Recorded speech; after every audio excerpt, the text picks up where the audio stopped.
Another victim to open flesh and blood. So, I will ask about whether or not you enjoy the artwork or the style, those kind of questions. We wipe off my hands first. They got butter grease all over them. We want butter on our cards because that's how we play. 5 color or nothing. Old school Magic joke. That's back when you used to be able to like put your cards on the cement and then drag them around, and they were pretty. Yeah, it happened. It's not fun. See, everybody struggles getting these things open. Oh, my hands are greasy with butter. Taste like butter. Nailed it! Finally in!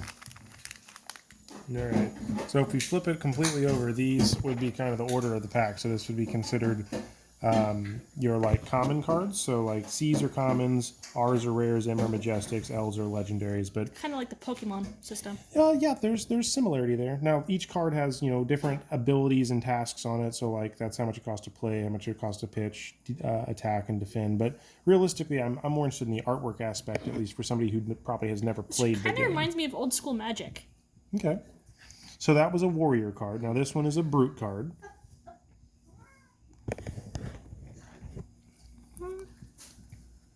Interesting splash.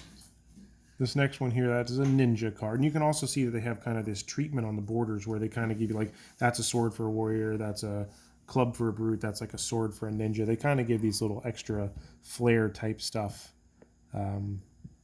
with it. Hi kitty. Yes. And that would be like your rogue or ranger. Well, really it's a ranger, so I guess I wouldn't really call it a rogue, but... Yeah, I still need to know what the Runeblade would be considered like. I mean, it is a Runeblade, but I mean, it's like they just kind of smack you with... Would it be kind of like Psionic? They don't really do psychic damage yet, but I don't play this class very much, so I don't know terribly much about how to describe it.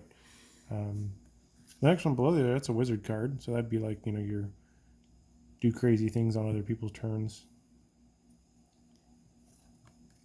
There you got a helmet, so that's a piece of equipment.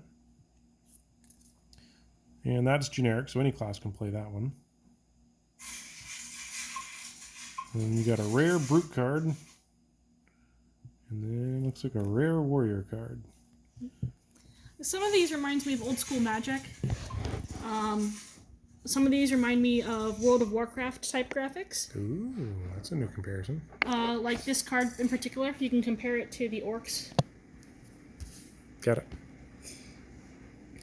Just the style of the drawing kind of reminds me of some of the World of Warcraft cards. I'm guessing this is kind of like a spell or an action. Yeah, so that would be like a generic action is what that's for. And essentially this... It's like a slow effect. Well, because each card can be used for multiple things, I'll explain that to you in a little bit. But basically, it can be cast for resources, it can be cast to do the effect, or in this case, it can defend. And then these would stay out on the field as equipment to... The drawings look a little flat. There's very little difference between like the foreground and the background. In like say the Zap card, it just looks flat. Interesting. Okay. I would expect this part of her hand to be brighter, especially because of the warm glow.